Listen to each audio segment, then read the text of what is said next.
Bienvenue sur Ways of Blooming, un podcast pour s'épanouir personnellement, spirituellement et dans sa relation à l'autre. Je m'appelle Annabelle, je suis psychopraticienne et thérapeute de couple avec un master en psychologie de Californie. Et dans ce podcast, j'aborde des sujets qui me passionnent à la fois personnellement et professionnellement. Alors aujourd'hui, c'est un épisode qui va être axé sur le couple à nouveau, puisque ça fait un petit moment que j'avais pas fait un épisode spécial couple. Aujourd'hui, je vais parler de la théorie qui a été développée par les Gottman. Donc ce sont deux thérapeutes et chercheurs dans le domaine du couple qui sont très connus, en tout cas aux États-Unis. Et ils ont développé une théorie sur qu'est-ce qui fait qu'un couple fonctionne sur le long terme et qu'est-ce qui fait qu'un couple finit par être détruit. Tout cela à travers la théorie qu'ils ont appelée de Sound Relationship House, la maison des relations solides. Alors aujourd'hui, je vais parler de cette fameuse maison des relations solides et spécifiquement des 7 niveaux de cette maison qui sont fondamentaux et très importants pour garder un couple solide, sain et sur le long terme pour être heureux ensemble. Tout ceci basé sur des recherches qui ont été faites par les Gottman sur plus de 40 années. Donc, c'est vraiment du evidence-based et c'est vraiment des connaissances qui, je pense, peuvent être très importantes, voire fondamentales pour chacun d'entre nous qui souhaitons avoir un couple stable, qui dure, qui est sain et qui souhaitons tout simplement nous développer en couple. Alors, comme je l'ai dit, je vais juste introduire un petit peu qui sont ces Gottman. Donc, on parle de John et Julie Gottman. John, à la base, est plus orienté vers la recherche. Julie, à la base, est plus orientée dans le clinique, donc la psychothérapie clinique. Et donc, les deux sont en couple, sont mariés depuis de nombreuses années et ils se sont alliés. À la base, c'était plus basé sur les recherches de John, mais ensuite, Julie s'est aussi jointe à lui. Et comme je l'ai dit, ils ont fait ces recherches sur plus de 40 années. C'est assez innovateur dans ce domaine du couple, puisqu'ils ont vraiment réussi à créer une situation, ils ont pu observer ces couples comme si ces couples vivaient leur vie normale. Ils ont en fait créé un appartement fictif dans lequel des couples vivaient pendant 24 heures et où tout était enregistré, à la fois ce que les gens disaient, vidéo, je crois leur rythme cardiaque était aussi monitoré. Et donc, ils ont appelé ça le Love Lab, le laboratoire de l'amour, où ils observaient ces couples dans leur quotidien. Et donc, à travers ça, ils ont pu vraiment mesurer de manière scientifique les comportements et les attitudes que ces couples avaient entre eux. Et ensuite, ils ont continué à les suivre sur de nombreuses années pour voir quel couple restait ensemble, quel couple divorçait ou se séparait, quel couple restait heureux en couple ou malheureux. Et ensuite, ils ont, à travers toutes ces observations, ces recherches, ils ont distingué ce qu'ils appellent soit les Master of Relationships ou bien les Disaster of Relationships, ce qui veut dire les maîtres ou les désastres de relations. Et donc les maîtres étant, et bien évidemment, ceux qui arrivaient à rester ensemble pour le long terme et rester heureux ensemble. Et puis les désastres, c'était vraiment ceux soit qui se séparaient, soit qui vraiment étaient malheureux et étaient dans une dynamique malsaine. Alors, comme je l'ai dit, ils ont ensuite développé cette maison des relations solides, en anglais Sound Relationship House. Alors, pour le coup, je ne crois pas qu'il y a de traduction officielle en français, et donc je me suis permise moi-même de la traduire en français, à la fois pour les couples francophones avec lesquels je travaille, et puis pour moi-même. Et puis d'ailleurs pour ce podcast, du coup. Et du coup, si jamais tu visionnes cet épisode sur YouTube, je vais essayer de mettre la traduction, le document du coup, ici même, voilà, sur la vidéo, je vais mettre la maison des relations solides, et comme ça, à travers chaque étage que je décris, il y aura le visuel qui va avec. Si jamais tu écoutes sur Spotify, c'est pas grave, il suffit de suivre ce que je raconte. Donc cette maison, c'est en effet une maison sur le schéma. Et comme on peut voir, il y a 7 étages ainsi que 2 piliers qui sont sur le côté. Alors, je vais y aller directement. Les 2 piliers qui sont sur le côté, il y a la confiance et l'engagement. Ce sont des piliers parce que c'est vraiment ce qui fait tenir la maison et c'est les premières choses sur lesquelles éventuellement il faut travailler si ce sont des choses qui ont été tarnies, qui ont été délaissées et qui sont en difficulté tout simplement. Donc si la confiance a été détruite d'une manière ou d'une autre, si l'engagement n'est plus présent, c'est important de commencer à travailler sur ça en premier lieu puisque ce sont des piliers. La confiance, qu'est-ce que ça veut dire ? Ça veut dire bien évidemment, es-tu là pour moi ? Concrètement, est-ce que je peux compter sur toi ? Est-ce que je peux me reposer sur toi dans les moments difficiles, dans les bons moments ? Et est-ce que je peux te faire confiance pour les choses importantes, les choses grandes dans notre vie, les choses plus petites dans notre vie. Et c'est un pilier parce que, bien évidemment, que si on est capable de faire confiance à notre partenaire, ça veut dire qu'on peut se reposer sur elle ou sur lui. On n'a pas besoin de questionner, on n'a pas besoin d'avoir peur, on n'a pas besoin d'avoir peur d'être trahi. On sait que l'autre est là pour nous, on sait que l'autre va être... nous être fidèle aussi, puisque bien évidemment, la confiance, si on est dans une relation monogame, ça se base aussi sur la fidélité. Est-ce que je peux te faire confiance de me rester fidèle ? Et une des choses que bien sûr on observe en tant que thérapeute de couple, c'est que quand il y a eu une infidélité, une trahison de ce style, eh bien ça détruit la confiance. C'est la première chose qui est détruite, c'est la confiance. Alors l'infidélité, c'est un des trucs auxquels on pense tout de suite, mais il n'y a pas que l'infidélité, il peut y avoir aussi des événements critiques qui ont eu lieu dans la relation, qui ont malheureusement tarni ou détruit la confiance. Donc par exemple, mettons que je perds ma mère. L'un des deux partenaires perd sa mère ou perd son père, il y a un deuil très important qui a lieu, et puis en fait on a l'impression que l'autre personne n'a pas été là pour nous, que l'autre personne nous a abandonnés, nous a lâchés pile dans le moment où on avait le plus besoin. Ça peut être un incident critique comme la mort de notre parent, la maladie d'un proche, une maladie que nous avons vécue. Par exemple, une des deux personnes qui tout d'un coup a un cancer et avait vraiment besoin de ressentir le soutien de l'autre, mais l'autre, pour une raison X ou Y, n'a pas su donner ce soutien, eh bien là, la confiance peut en pâtir. Ça peut être aussi des problèmes d'addiction, s'il y a une des deux personnes qui a un problème d'addiction, alcool, drogue, peu importe, et que du coup, elle commence à mentir à son partenaire, eh bien sûr que ça peut aussi tarnir la confiance. Donc le mensonge, ne pas réussir à donner du soutien dans des moments critiques, la trahison, l'infidélité, tout ça, ça peut être des événements, des incidents qui vont vraiment affecter cette fameuse confiance. La bonne nouvelle, c'est que la confiance peut en effet être réparée. Ça va demander généralement du temps et du travail, mais elle peut être réparée. Mais justement, si elle a été détruite pour une raison X ou Y, c'est important qu'elle soit réparée en premier lieu. Et ça peut prendre du temps parfois, parce que c'est peut-être un peu cliché de dire ça, mais la confiance, c'est quelque chose qui se construit sur le long terme, sur de nombreuses années, mais c'est quelque chose qui peut être détruit très rapidement, instantanément. Et donc, ça peut prendre vraiment du temps. Et ça, c'est vraiment important pour la personne qui a été celui ou celle qui a déclenché cette trahison ou ce manque de confiance, de comprendre ça. C'est que l'autre, ça va demander du temps à ce que l'autre reprenne confiance.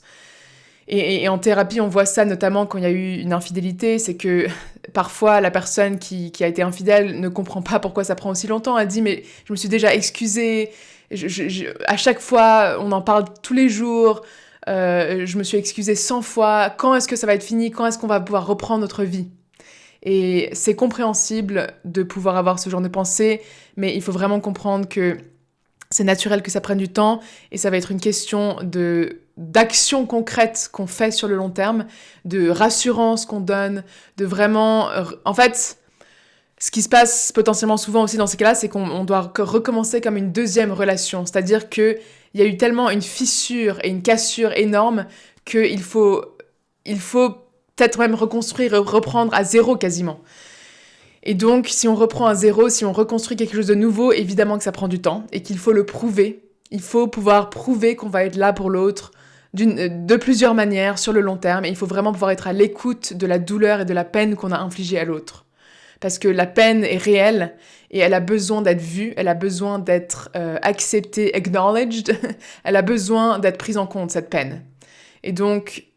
voilà, il faut être patient et il faut vraiment concrétiser ses actions et sa patience et son écoute de l'autre sur le long terme pour réparer cette confiance. Ensuite, le deuxième pilier, c'est l'engagement. L'engagement, ça veut tout simplement dire « je suis engagée dans cette relation, je suis sérieux en fait, je suis là pour le long terme, je suis là, je ne suis pas en train d'avoir un pied en dehors de la relation. » Et ça peut malheureusement arriver... notamment dans les couples qui viennent en thérapie, c'est que il y a soit les deux, soit l'un des deux qui en fait à moitié est déjà parti. Donc un pied dedans, un pied dehors.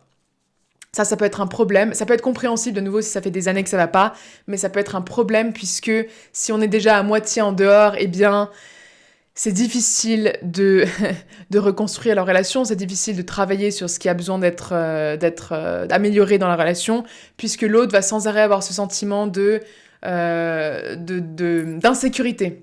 Parce que l'engagement, ça rejoint vraiment la sécurité, et on sait que la sécurité relationnelle est vraiment très importante. On a besoin de sentir que l'autre ne va pas s'enfuir au premier problème, ne va pas se désister, il va vraiment être engagé en fait. Donc typiquement les couples où malheureusement quand ils ont des disputes, il y a l'un des deux qui menace de divorcer par exemple ou de quitter la personne, ça c'est vraiment nocif parce que on remet en cause l'engagement et ça crée tout de suite une insécurité chez l'autre et ça remet tout de suite en cause la sécurité relationnelle.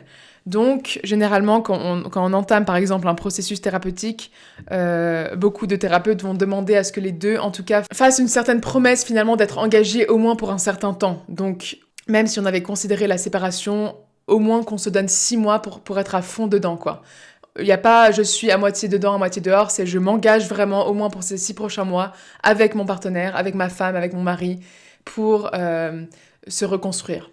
Et c'est d'ailleurs pour ça aussi que les relations qu'on dit push-pull, où il y a beaucoup de hauts et de bas, où il y a une personne qui est sans arrêt en train de se retirer, de se mettre en retrait et de questionner finalement son engagement envers l'autre, peuvent être vraiment difficiles à vivre et vraiment nocives. C'est parce que cet engagement, il est quand même essentiel pour créer cette stabilité de la relation.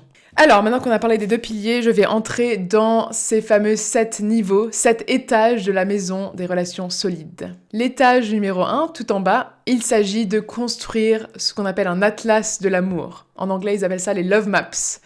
Donc, je les traduis comme atlas de l'amour.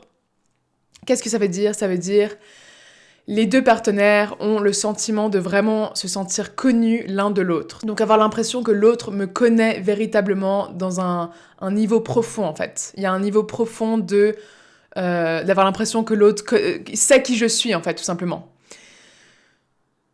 Donc on a l'impression que l'autre connaît nos valeurs, on a l'impression que l'autre connaît nos rêves, connaît nos envies, connaît nos peurs, nos difficultés, connaît notre historique d'une certaine manière. Et il y a vraiment cette curiosité que l'un et l'autre ont pour leur partenaire. Et donc, c'est des couples où ils vont se poser des questions et être vraiment curieux d'apprendre à connaître l'autre et d'apprendre à connaître la réponse quand ils posent une question. Et ça, c'est quelque chose qu'on voit généralement au début des relations, c'est que les couples, évidemment, quand on est au début d'une relation, on est très intrigué par l'autre personne, on a vraiment envie d'apprendre à la connaître, donc on pose beaucoup de questions. Mais malheureusement, au bout de certaines années, au bout d'un certain temps, les couples peuvent un peu tomber dans la routine et arrêter d'être curieux l'un de l'autre, arrêter de se poser des questions plus intimes. On tombe un peu dans la routine et on finit par parler que du quotidien, que des tâches ménagères, que de la to-do list, et on oublie d'être curieux de l'expérience de l'autre. Donc ça, c'est pour ça que c'est aussi important de mettre à jour son atlas, mettre à jour sa love map, et donc de continuer à être curieux, de continuer à poser des questions, et de pas avoir l'impression qu'on connaît l'autre. Parce que forcément, quand on vit ensemble depuis plein d'années, oui, on connaît l'autre d'une certaine manière, mais mine de rien, les gens changent, les gens évoluent, et donc c'est bien d'essayer de updater ses connaissances de l'autre, et de pas tout prendre pour acquis. Et donc ça, il y a un exercice qui est assez sympa et tout simple, c'est les cartes questions de couple. J'en ai déjà parlé, je crois, dans 2 épisodes. J'adore ça. Donc simplement d'utiliser par exemple des cartes questions basées sur le couple. Notamment les Gottman, ils ont plusieurs jeux de cartes vis-à-vis de ça, dont un jeu de cartes qui s'appelle les Love Maps, où finalement on pose des questions à l'autre pour s'assurer qu'on continue de se connaître. Et puis ils ont aussi un jeu de cartes qui sont basés sur un peu un quiz finalement, où on essaye de se quizer mutuellement, voir si je te connais bien, voir si tu me connais bien. Donc par exemple, quelles sont les couleurs préférées de l'autre, quel est son artiste préféré, et puis c'est un peu une manière ludique de voir si on continue à bien se connaître. Ensuite, l'étage numéro 2, partager de la tendresse et de l'admiration. Alors ça, c'est assez obvious, c'est assez clair ce que ça veut dire, mais c'est pouvoir continuer à partager des compliments, de l'admiration, des choses positives à dire et à partager avec l'autre personne. Donc vraiment ne pas hésiter à faire savoir à l'autre ce qu'on aime chez lui ou chez elle. Ne pas oublier de faire ce renforcement positif. Parce que se sentir apprécié et admiré par son partenaire est vraiment un besoin fondamental. Et ça, de nouveau aussi, on le fait généralement beaucoup plus au début de la relation, mais on oublie au fil des années de continuer à le faire, à partager cette tendresse, cet amour verbalement et de donner des compliments à son partenaire. Beaucoup de couples, malheureusement, quand ça fait des années qu'ils sont ensemble, ils commencent à le prendre un peu pour acquis et ils oublient que donner du positif à l'autre, ça va vraiment être un moteur énorme. Surtout s'il y a aussi des problèmes, il y a des choses qui vont pas dans la relation. Beaucoup de gens finissent par tomber dans une plainte chronique où finalement ils expriment uniquement ce qui va pas, ce qui les rend mécontents et ce qui devrait améliorer, etc. Et malheureusement, ça finit par être vraiment difficile à vivre pour l'autre personne parce que l'autre personne finit par avoir l'impression que c'est jamais assez bien. Et donc, vraiment très important de se rappeler de ça. Et si on a du mal à s'en rappeler, de mettre des notes dans son téléphone, par exemple, de l'écrire. Si on a du mal aussi à l'exprimer verbalement, on peut l'exprimer de manière écrite, avec des petites notes d'amour qu'on laisse à l'autre. Voilà, ça peut être des manières créatives aussi de le faire, mais c'est très important de continuer à le faire. Et donc, ces fameux Master of Relationships que les Gottman ont identifiés, eh bien, ils continuent à se faire des compliments, ils continuent à partager cette tendresse l'un avec l'autre. Le niveau 3 de la maison des relations solides, se tourner vers l'autre et être responsif. Donc ça veut vraiment dire s'intéresser et répondre aux besoins de l'autre. Que ce soit des petits besoins ou des plus grands besoins que l'autre va exprimer, il y a en fait cette attitude que ce qui est important pour toi ou ce qui te tracasse, toi, est aussi important pour moi. Donc je me tourne vers toi et je suis responsif à tes besoins. Donc ça peut être même, comme j'ai dit, dans des petits moments qui semblent insignifiants. En fait, c'est très intéressant parce que les Gottman ont vraiment observé que les couples qui répondent mutuellement aux petits gestes ou aux petites remarques de l'autre, même dans des petits moments de la vie quotidienne, sont plus heureux. Et en fait, ils ont appelé ça les bids for connection. Je ne sais pas comment traduire ça exactement, mais c'est en fait ces petites demandes d'attention, les petites demandes d'attention de la vie quotidienne. Par exemple, une personne qui dit à son partenaire « Tiens, il fait vraiment beau aujourd'hui, tu trouves pas ?» Rien que ça peut être considéré comme un bid for connection. C'est une manière de dire « Hey, est-ce que t'es là? Est-ce que tu vas me répondre en fait ?» Ou bien un des deux partenaires rentre du travail, il a eu une longue, difficile journée, et puis il dit un truc du style « Ah !» Il souffle comme ça et dit « Ah, ça a été une journée tellement dure aujourd'hui. » Ça, c'est un bid for connection. C'est en fait une demande d'attention, une demande que l'autre s'intéresse à moi. Et donc, ça, c'est des petites manières de demander cette attention, mais ça peut aussi être des manières plus explicites, comme par exemple de dire « Écoute, j'ai vraiment besoin qu'on parle. Je remarque que ce truc que tu fais m'atteint vraiment. Cette remarque que tu as faite l'autre jour, ça m'a vraiment fait de la peine. » Ça, c'est aussi une manière d'exprimer un besoin. Et donc, toutes ces petites manières dont on demande l'attention et dont on exprime un besoin à l'autre, c'est vraiment important que la majorité du temps, évidemment, ça peut pas être tout le temps, mais la majorité du temps, on se tourne vers l'autre et on est attentif à ses besoins. Et pour donner les chiffres que les Gottman ont identifiés, les couples heureux répondent à ces bids for connection, à ces demandes d'attention de l'autre, 86% du temps. 86% du temps, ils répondent à ces besoins et à ces petites demandes d'attention. Comparé aux couples qui sont malheureux et qui finissent par potentiellement se séparer, eux, ils ne répondent à ces besoins que 33% du temps. Donc vraiment, 86% du temps, ça ne veut pas dire 100%. Il y aura forcément des moments où on va rater une demande, où on va rater quelque chose, où on va être inattentif. Mais la grande majorité du temps, on va être attentif et ce que l'autre dit va nous importer. Et donc, les incidents, les événements où l'autre n'est pas disponible ou n'est pas attentif, par exemple, de nos jours, évidemment, un gros problème qu'on peut rencontrer, c'est les téléphones. Les téléphones portables, quand on est en train de scroller sur son téléphone, qu'on n'est pas attentif à ce que l'autre est en train de nous dire, ça peut mener à des demandes de connexion qui sont ratées. Par exemple, voilà, on est à la table de dîner, et puis il y en a un des deux qui a vraiment envie de parler de sa journée, il a passé une journée difficile, ou il y a quelque chose qui s'est passé avec un collègue au travail, il a envie de le partager, et puis l'autre est sur son téléphone en train de scroller, et puis il n'est pas du tout attentif, et un peu hoche la tête vite fait comme ça, mais n'est pas du tout en train de regarder l'autre, n'est pas du tout en train de donner son attention à l'autre. Ça, c'est une demande de connexion ratée. C'est a failed bid for connection. Donc voilà, donc dans les couples qui n'ont plus l'habitude de faire ça dans leur relation, c'est important de travailler là-dessus, de travailler à se tourner vers l'autre et à vraiment être attentif aux besoins de l'autre. Ensuite, le 4e niveau, adopter un point de vue positif.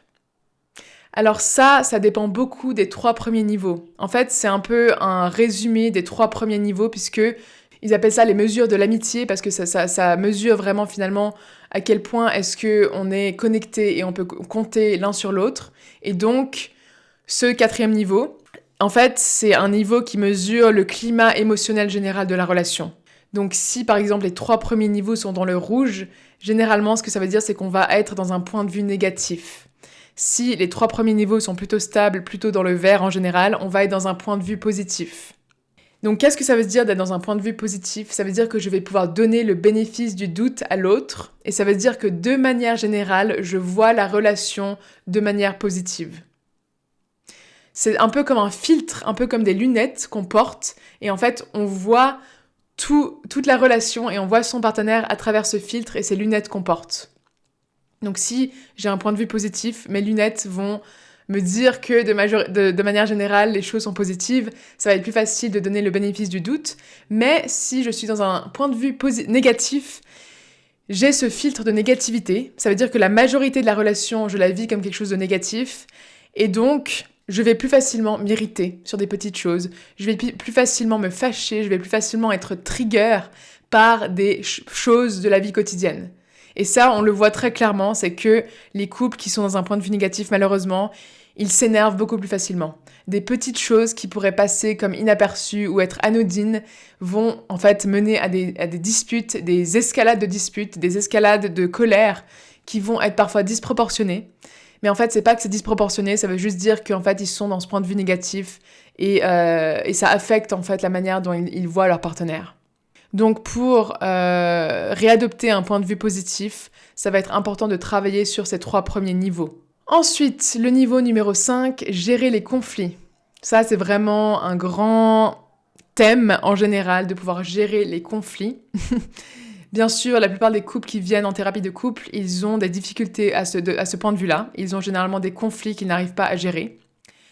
Et donc, il y a 3 sous-catégories vis-à-vis de gérer les conflits. Il y a accepter l'influence, dialoguer à propos des problèmes et pratiquer l'autorégulation. Accepter l'influence, ça veut dire que chacun des 2 partenaires est capable de se laisser être influencé par l'autre.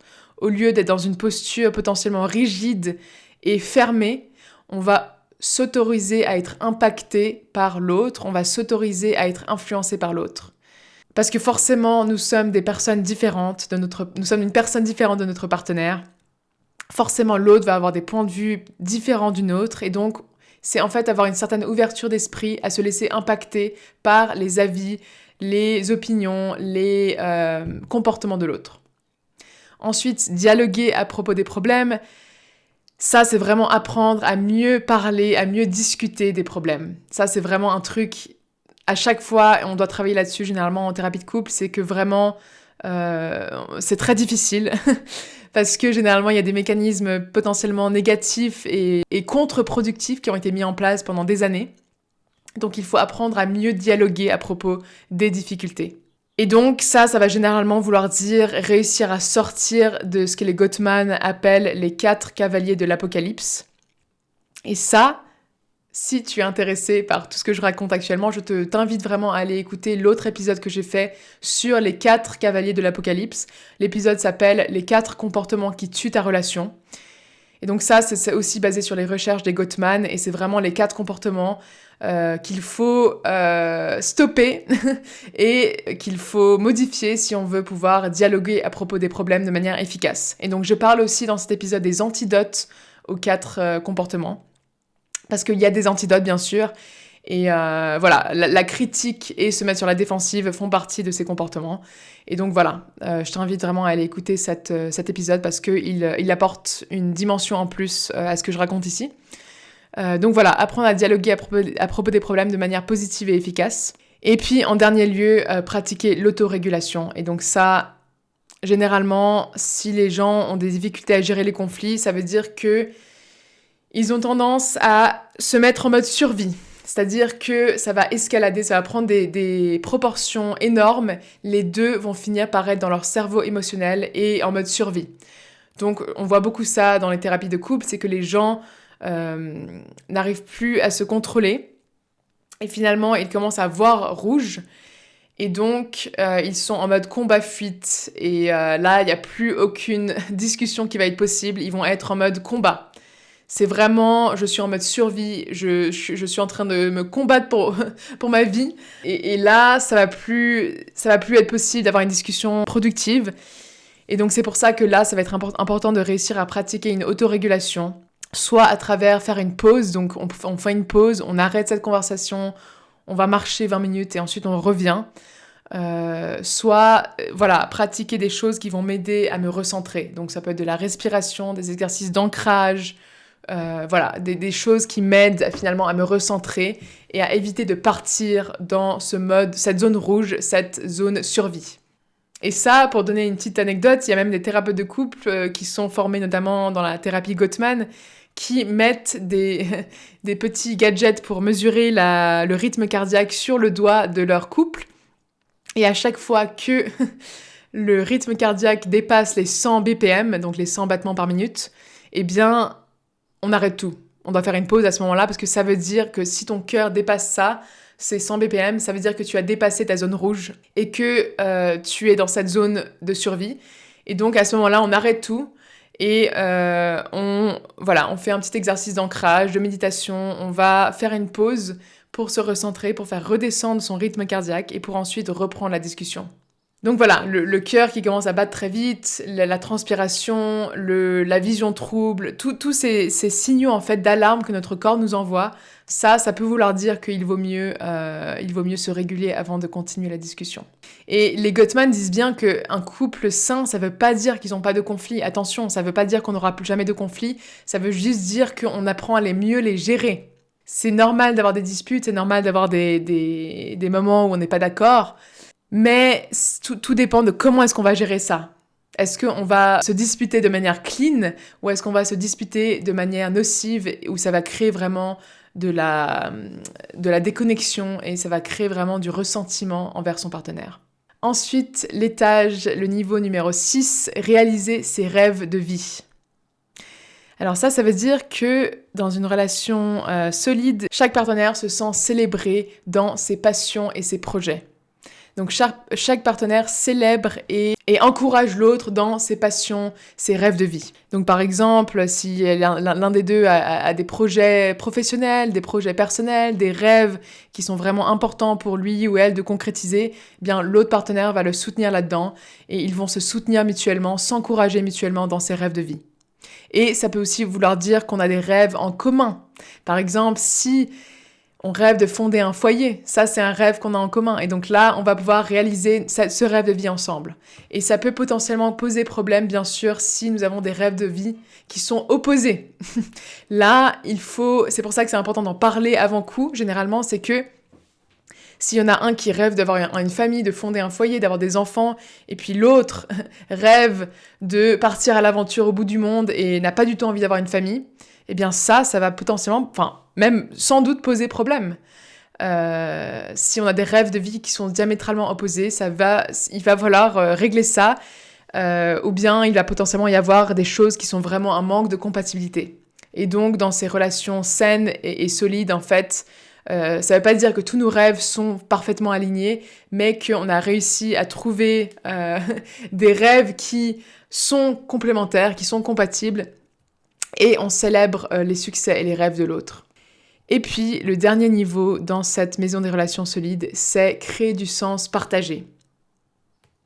Et là, en fait, ça va vouloir dire qu'on a créé et qu'on réussit à continuer à créer des rituels communs. Que ce soit des petits ou des plus grands rituels, on a du sens commun, on a des choses qui définissent notre couple. Alors bien sûr, si on parle de fonder une famille, faire un foyer, ça peut donner du sens, évidemment. Ça peut être quelque chose qui donne du sens à notre relation.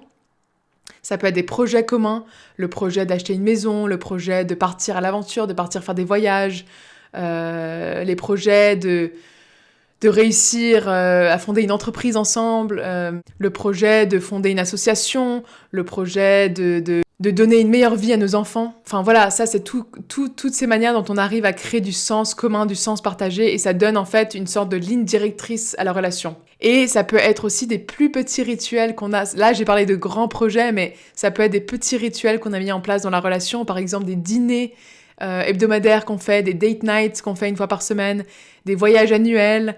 Ça peut être des traditions qu'on a mis en place liées par exemple à notre spiritualité, à notre religion, à nos valeurs.